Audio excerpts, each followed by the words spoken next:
In 1968, at the height of the war in Vietnam, 14,000 Americans were killed and 46,000 were wounded.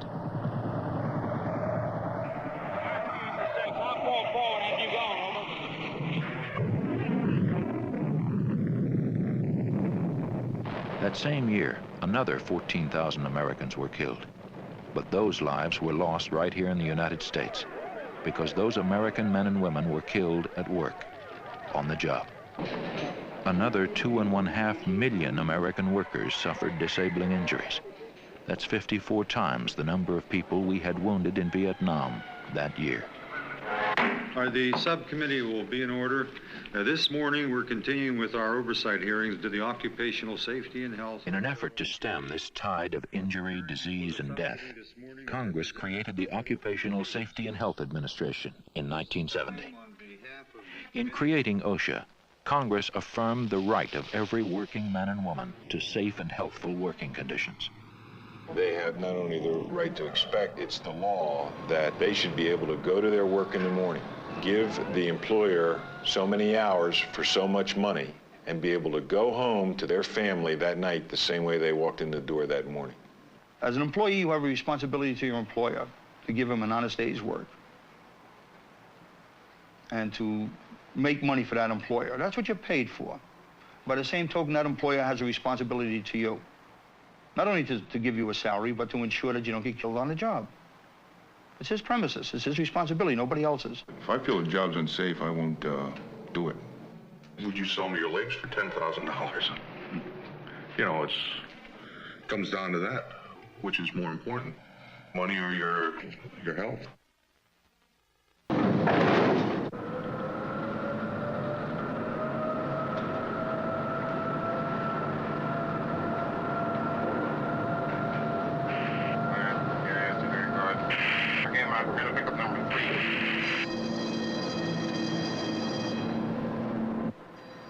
Health and safety hazards are found throughout American industry, in virtually every occupation.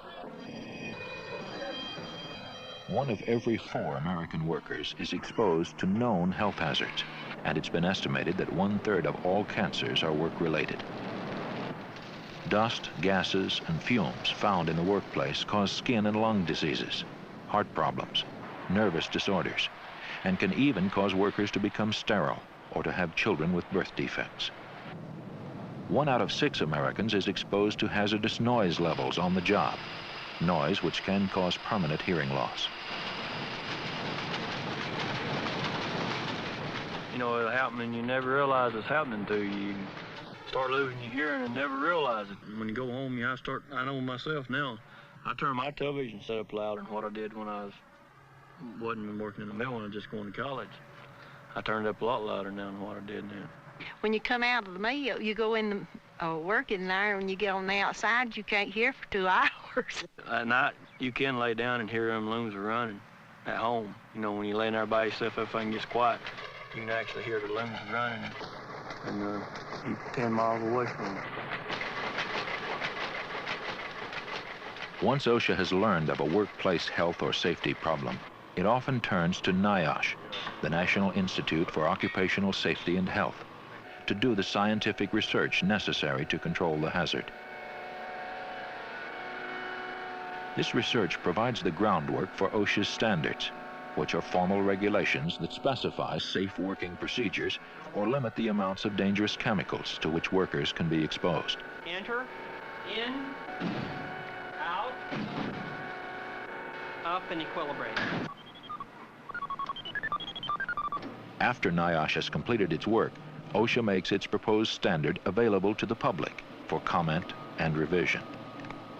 Then one of the more dramatic parts of standard setting occurs. There is usually a public hearing. These public hearings provide an important opportunity for individuals concerned about the issue of the standard deals with, affected industries, employers, U.S. Steel Corporation is labor groups, informing these individuals that they do have compensable lung public interest groups to come before the agency and offer their views. However, I do not agree with OSHA's selection. The record of that public hearing is an important part of the information that OSHA ultimately relies upon in deciding what is the appropriate standard to set dealing with that hazard in the industries in which it arises. After the public hearings, OSHA sets a final standard, which all affected employers must obey. OSHA has a staff of compliance officers in the field to inspect workplaces and make sure they meet the standard. Accompanied by representatives of both the employer and the workers, the inspector observes work practices and material handling. Takes noise measurements and may attach instruments to workers to measure their exposure to airborne substances. Are there any of these The inspector tries to get an accurate understanding of the workplace by talking with both the employer and individual workers. Then it wouldn't make any difference who I sampled? No, I just got rid of it. I'm Chris Short from the Occupational Safety and Health Administration. We do have the right to interview employees privately, and we do insist on that. We like to talk to the employees to get a good feeling of what the employee feels are the hazards there, what types of processes may be going on at a different time than we're there, whether the employee has any health problems. OSHA's work doesn't end with the completion of the inspection. The point is not simply to find hazards or to penalize employers who violate OSHA standards, but to work with employers and workers to correct dangerous conditions. That's exactly what happened at the Canton Textile Mill in Canton, Georgia. In the textile industry, the major health hazard is cotton dust. Cotton comes into the mill in big 500-pound bales. Now, unfortunately, this bale consists of not just the raw cotton, which has to be spun into yarn, but leaves and dirt that's accumulated in the harvesting process. And these leaves and dirt break into very fine dust in the process of opening the bales and the early operations of carding the fine fibers and spinning the yarn. As a result, there's a very fine dust emitted and that exists in the air in the cotton mill. It causes people to cough and it causes breathlessness. And eventually, after long exposure, it causes total disability due to what is popularly known as brown lung disease, technical name being byssinosis. Disease of the lungs, which is crippling and ultimately can cause early death. OSHA had adopted a standard to protect workers from brown lung disease by limiting the amount of cotton dust in the air. But in 1973, some Canton workers felt their plant wasn't meeting the standard. The cotton dust was bad, and you couldn't see when they opened the doors. It all fogged in your face, and you can't breathe in it. I go in there, when I come out, you could tell it. You could feel the tightening of your chest, you know. And it'd take you a while to breathe, you know, get your breathing back normal. You worked in there a while, just feel like you'd been eating dirt or something. One of those workers complained to the local OSHA office and asked for an inspection of the mill. We were there as a result of a complaint and about these conditions, and found them to be true and cited them for these and gave them a period of time to abate. We felt like that they could come into it in a relatively short period of time by improving ventilation, and we gave them 6 months to correct the first violation on cotton dust, but they were unable to do that. Our first attempt at dust removal equipment was one where we spent about $200,000, and it didn't bring the dust level down. Since the company couldn't meet the OSHA standard in the time permitted, they asked for, and OSHA granted, a series of extensions. Each of our abatement periods, as I remember them, was for a year's extension from the original. I think we were granted a 1-year abatement to take corrective steps. We moved as rapid as we could. We're not able to meet conditions. We asked for another one and so forth. About this time, the workers' union challenged these delays. The OSHA did approve an additional extension of 1 year for the company to meet the standard, making it the fall of '76. Well, before that fall of '76 came around, we were determined to see to it that no additional delays occurred. The disagreements between the company The workers, OSHA, and the union were finally resolved when the company came forward with a new plan to meet OSHA's standard. And this plan was different from the old in that they specified exactly what machinery they had intended to buy. They provided a guarantee by the machinery manufacturer that if this equipment were installed, the cotton dust standard would be met. The installation of the new equipment produced dramatic results. As a result of what we've done, it appears that we can conservatively say that we have improved our dust conditions by 10-fold or possibly 15-fold. This case is important in that it demonstrates what can be done when you have an active local union that is aware of its rights under the law, and the coordination of the international union and the local union to assure that the workers get the rights vindicated. OSHA made all the difference in the world. If these companies didn't have someone to set standards they have to go by, they would just do what they want to. That's the best thing that happened to the working people when OSHA came involved. It cost Canton Mills almost $1 million to reduce the levels of cotton dust and meet OSHA's regulation. But by doing so, the company has protected the health of its workers for many years to come. Very often, in concentrating on the apparent cost of achieving the regulation, we lose sight of the cost of not regulating at all. In the case of cotton dust, for example, there are 40,000 documented cases of respiratory disease caused by exposure to cotton dust in the textile industry. That is a tremendous expense, not only to those workers and their families, but to society as a whole. Workers are being injured. Workers are being diseased. They're losing their livelihood. They're having to have medical exams, medical care, which is very expensive. These costs are being borne by the workers who are the victims of occupational injuries and diseases, and society in providing medical care and relief for these people who are impoverished as a result of their victimization. Certainly, the Congress decided as a matter of national policy, it's more appropriate to place the cost of protection on the employers who give rise to the exposure in the first place than to depend upon society to bear the cost of illness and injury. We have here at United Foundries made every effort to try to clean the foundry up. We've got a great deal of money invested, but now that the investment's there, it really doesn't take that much to operate it. A lot of companies recognize that a safe and healthy working environment makes good business sense and make every effort to comply with OSHA regulations. In the foundry industry, workers face a number of health hazards, including airborne dust and dirt, which can cause severe breathing problems. In general, the foundry industry is an extremely dirty industry. It's heavy industry. We deal with sand and moisture, all the things that make dust and dirt, and of course the molten metal, which makes heat. We used to pour them on a floor, and now we have what we call econ machines. They're automatic. They go on trays. The trays go around inside the machine. Then they have an acid pollution that kills the smoke, and also a bag house which collects the dust, which pollution also takes some of the dust into it. And it's way down the dust compared to what we used to have. We used to have it real thick on the floors, you know. Probably the foundry industry ran the greatest portion of 5,000 years without any basic changes. With the advent of OSHA, the majority of foundries were forced into a compliance situation as far as pollution control goes. We chose to make that change at the time that this compliance was required, and we are in compliance now. It keeps us legal, it makes us a better neighbor, and it certainly improves the environment in the plant. And in doing so, we have literally reduced our turnover, our labor turnover, to zero. This has probably been the largest and the best side effects of the money that we have spent.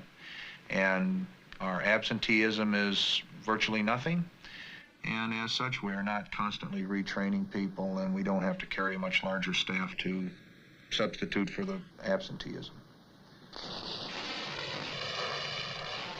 The Dana Corporation in Reading, Pennsylvania, manufactures and assembles automobile and truck frame parts. Before the parts get to this welding operation, they are shaped by these stamping machines, machines that can easily crush a hand or cut off a finger. Such injuries are often blamed on the workers themselves for having their hands in the machine at the wrong time. But OSHA regulations have required the use of redesigned machinery that has virtually eliminated these kinds of injuries. Oh, when I was a kid, used to hear they used to call this the butcher shop. People used to lose fingers, hands, and well, there's quite a few people you walk through the shop down there that are missing fingers. Well, they just hit the button and the press come down and went up, and the man on the other side of the press, he took the piece out. But you never know when it was going to repeat, or the guy on the other side of the press, he may forget what the other guy is doing, and he might hit the button and his hands are in the press. He had two buttons, and the only way the press would get on if every man working that press had each hand and each button. To encourage the kind of solutions to problems we've seen at Dana and United Foundries, OSHA has established a consultation program that's provided free of charge. While the consultants are funded by OSHA, they work directly with the employer at his place of business, pointing out hazards present in the workplace and offering advice on correcting them.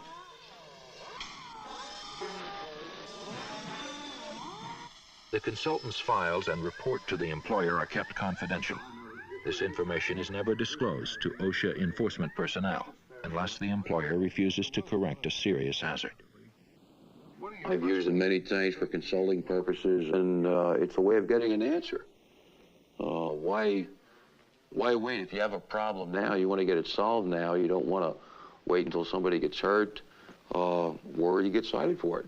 We have worked with OSHA, made a real effort to draw on their knowledge and their background and their approach so that when we do something, we do it once. There's no sense of doing something and then finding out you're not in compliance, because you intend to spend the money anyway. If in a nutshell, there's anything we're trying to do is to get you a basic understanding of occupational health, the terms, the jargon, so that you can know to ask good questions and to know when you're getting bad answers. OSHA also funds education and training programs for workers, like this class at the New York City Central Labor Council. Many people have described the Occupational Safety and Health Act as primarily a piece of worker rights legislation. There is the right to file a complaint about safety and health hazards in the workplace and to remain anonymous to minimize the possibility of reprisals or discriminatory activity as a result of exercising that right. There are specific protections against discriminatory action being taken against employees for exercising their rights under the Act. There is the right to accompany OSHA inspectors on the walk-around of a plant. We believe that there are also rights of the employee to know what the hazards are in the workplace and the effects of those hazards. Okay. Can you think of an example of something that's breathed and causes a cancer or a serious illness somewhere else in the body? What? Carbon tetrachloride. Okay, chlorinated solvents like trichloroethylene, perchloroethylene, carbon tet. Most of the health standards which OSHA has issued since 1971 have dealt with substances which pose a cancer risk to workers. Particularly since World War II, there's been thousands and thousands of chemicals put on the marketplace, most of which have not been tested as to their hazardous nature. The National Institute for Occupational Safety and Health puts out a registry of such chemicals and have listed over 20,000 as being toxic. Keep on was very thick in the air. It was, you couldn't see through it. It was more like a fog. The keep on was all over the working area, all over the break area. I was asked to assist in the investigation of the ketone incident in Hopewell, Virginia. It was just virtually impossible for anybody to walk in the plant and go straight through and come back out without getting keep on all over. As part of the investigation, I interviewed those employees who were affected. We were on medications to try to help the tremor in my voice and the tremor in my hands and limbs and things like this. But this is the only thing they can treat is symptomatic treatment. I came to realize how important our work was, the industrial hygienist work was, by looking at the employees, realizing that when we're talking about illnesses and hazardous substances, we're really talking about real people. Know that I'm sterile, that I have an increased chance of cancer, and I've had some damage to my liver, my eyes, and some brain damage. I would wash those clothes, his keep-on clothing, and then right after that, I would put a load of my little girl's clothes in and my clothes. Well, it was still in the washing machine, and the water wasn't dissolving it. And as a result, we both would break out into a rash. I had an occasion to meet their wives and children, and all the time knowing that they had been exposed to the hazards, that they were suffering from the diseases, that no one knew what the problems were, no one knew if they'd get better, no one knew if it would cause cancer. As it later developed, it was identified as a carcinogen. Benzene is another one of those industrial chemicals that has come into widespread use since World War II. Welders and workers in the petrochemical, rubber, and pharmaceutical industries are regularly exposed to it. It's a highly flammable liquid, and for years the danger of benzene explosions has been known. But only recently has it been disclosed that benzene causes cancer. Recently there's been a lot of information coming out through OSHA and a lot of information in the chemical magazines about benzene and its possible cause of leukemia. OSHA's put up an emergency standard on benzene and specifically connected benzene and leukemia. That emergency standard didn't exist in 1965 when George was working in an industrial laboratory in Iowa City, where his job required him to use benzene to analyze soil samples. It was about that time that he met his wife, Mary. We met when we were both in high school. I was a junior and he was a senior in high school. Then while we were going together, he was working in the lab. I remember him doing these tests, so I was familiar with the kinds of work that he did. You could smell the benzene all through the lab. It was even to the point where it could be smelled in the offices, in our offices on the next floor above. It was impossible for anyone to use that piece of equipment with benzene and not be exposed. It was just so designed that there's going to be exposure. It also, I think, was intrinsically unsafe in terms of the open element at the bottom, which allowed benzene vapors to come around underneath it and ignite. I ended up being engulfed in a pillar of benzene flame from the floor to the ceiling. At that point, I ran and grabbed a throw rug, which was on the floor of the lab, and wrapped myself up in the rug and was able to put out the flame. And I thought I was lucky because I got out of the accident with just singed hairs on my arms and singed eyebrows. I feel now that at the moment I felt lucky, but I now feel there's longer-term effects that I wasn't aware of that has caused my current situation, having leukemia. It has been known, it's been reported in the literature before that time, all the way back to 1928, that benzene was associated with leukemia, and that I think the manufacturers of benzene knew it at the time, but was not generally known by the public or people such as George and myself. I feel strongly I don't want what's happened to me to happen to someone else. I think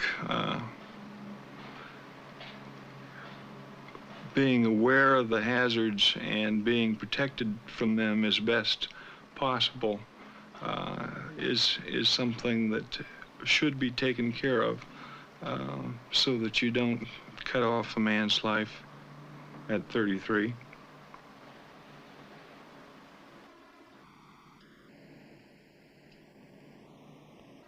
What is the value? What is the price of a man's life? How much is a finger worth? How much is an eye worth?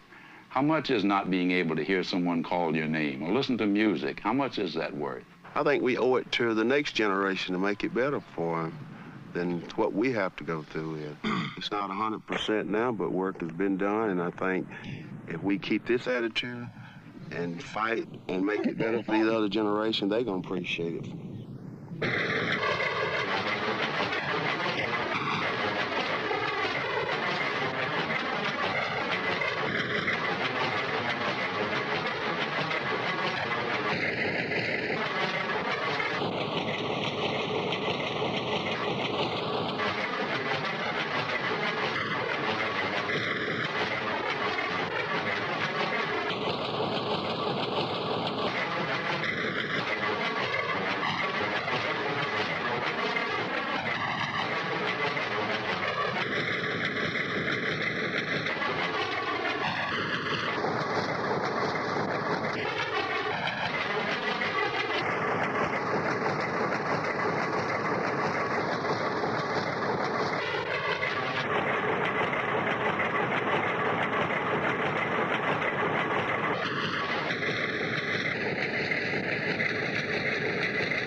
That same year, another 14,000 Americans were killed.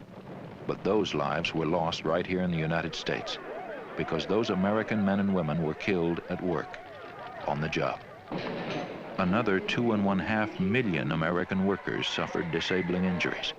That's 54 times the number of people we had wounded in Vietnam that year. The subcommittee will be in order. This morning we're continuing with our oversight hearings to the occupational safety and health. In an effort to stem this tide of injury, disease, and death, Congress created the Occupational Safety and Health. Health and safety hazards are found throughout American industry, in virtually every occupation. 1 of every 4 American workers is exposed to known health hazards, and it's been estimated that 1/3 of all cancers are work-related. Dust, gases, and fumes found in the workplace cause skin and lung diseases, heart problems, nervous disorders, and can even cause workers to become sterile or to have children with birth defects. 1 out of 6 Americans is exposed to hazardous noise levels on the job, noise which can cause permanent hearing loss. Health Administration in 1970. In creating OSHA, Congress affirmed the right of every working man and woman to safe and healthful working conditions. They have not only the right to expect, it's the law that they should be able to go to their work in the morning, give the employer so many hours for so much money, and be able to go home to their family that night the same way they walked in the door that morning. As an employee, you have a responsibility to your employer to give him an honest day's work and to make money for that employer. That's what you're paid for. By the same token, that employer has a responsibility to you. Not only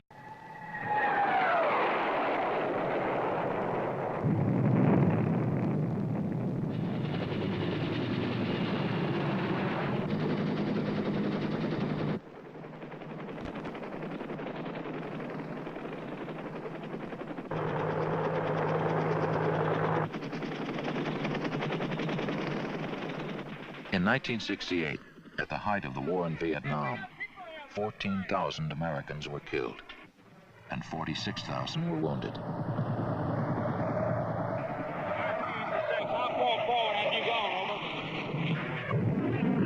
To give you a salary, but to ensure that you don't get killed on the job.